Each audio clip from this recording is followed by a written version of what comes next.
તરફ હવે વરસાદની અપડેટ તરફ આપણે નજર કરી રહ્યા છીએ। જે સ્થિતિ દક્ષિણ ગુજરાતમાં સામે આવી છે, સુરતની વાત કરીએ તો ખાડીપુરના લીધે કાર અને ટેમ્પો પાણીમાં ગરકાવ થયા છે। કાંગારૂ સર્કલ પાસે ખાડીપુરના પાણીમાં કાર તણાઈ ગઈ છે। મીઠી ખાડી ભયજનક સપાટી પર આવી પહોંચી। હજુ પણ કેટલાક એવા રહેણાંક વિસ્તારો છે કે જ્યાં ખાડીના પાણીનો ભરાવો સામે આવ્યો છે।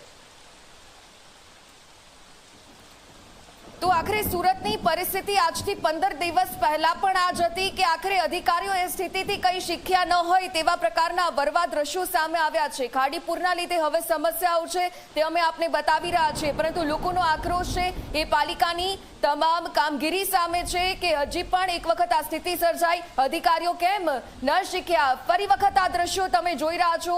आ दृश्यो जे आपणने बतावी रह्या छे कि तंत्रनी आळसनी कामगीरी सामे आवी छे। कांगारू सर्कल पासे खाड़ीपुरना आ पाणीमां समग्र वाहनो तणाई आव्या।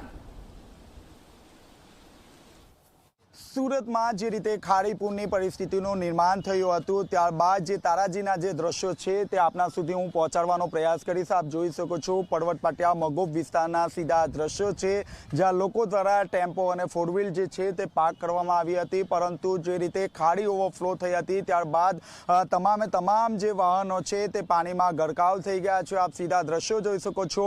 બીજી તરફ હું ખાડીના પણ દ્રશ્યો બતાવવાનો પ્રયાસ કરીશ। આપ જોઈ શકો છો બરાબર જે વિસ્તાર છે તેની બાજુમાંથી આ રીતે ખાડી વહી રહી છે। ભયજનક સપાટી ઉપર આ ખાડી વહી રહી છે। ખાસ કરીને આ જે છે ખાડી મીઠી ખાડી છે જે ભયજનક સપાટીની ખૂબ જ નજીક વહી રહી છે, જેને કારણે આ જે આસપાસનો જે વિસ્તાર છે તે વિસ્તાર પાણીમાં ગરકાવ થઈ ગયો છે। લોકોને પારાવાર મુશ્કેલીઓનો સામનો કરવો પડી રહ્યો છે। ત્યારે સ્થાનિક લોકો આપની સાથે જોડાયા છે, તેમની સાથે આપણે વાતચીત કરવાનો પ્રયાસ કરીશું કે તેઓનું શું કહેવું છે, કારણ કે પાણી ભરાઈ ગયા છે।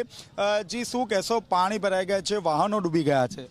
આ દર વર્ષનો પ્રોબ્લેમ છે પેલા, અને દર વખતે આ પાણી આવતું જ હોય છે અને ઓવરફ્લો આ વખતે થોડી વધારે થઈ હતી। 6 થી 7 ફૂટ સુધી થઈ ગયેલું છે। અત્યારે 4 ફૂટ જેવું પાણી રહે છે।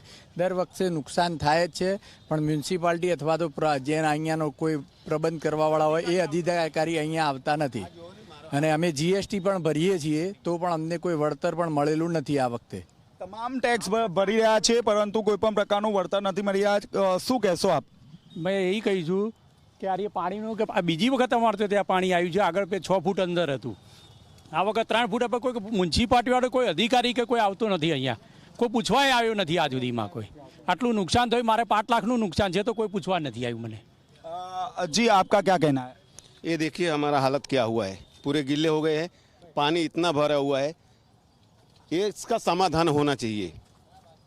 तो आप જોઈ શકો છો 15 દિવસમાં બે વખત ખાડીપુરની પરિસ્થિતિ સર્જાય છે। લોકોને લાખો રૂપિયાનું નુકસાન સહન કર્યું છે। ત્યારે લોકો એક જ વાત કહી રહ્યા છે, ટેક્સ ભરી રહ્યા છે તો સામે સવલત શા માટે નથી મળી રહી? કારણ કે દર વર્ષે આ જ રીતે ખાડીપુરની પરિસ્થિતિ સર્જાતી હોય છે। દર વખતે 5 પૈકી 3 ખાડી તો ઓવરફ્લો થતી હોય છે અને લોકોને પારાવાર નુકસાન જતું હોય છે। ત્યારે લોકોની માંગ છે વહેલામાં વહેલી તકે નુકસાની વળતર માટે જે છે તે સરકાર દ્વારા સહાય કરવા। कैमरामैन विजय बेसाणे साथे चेतन पटेल, जी मीडिया, सूरत।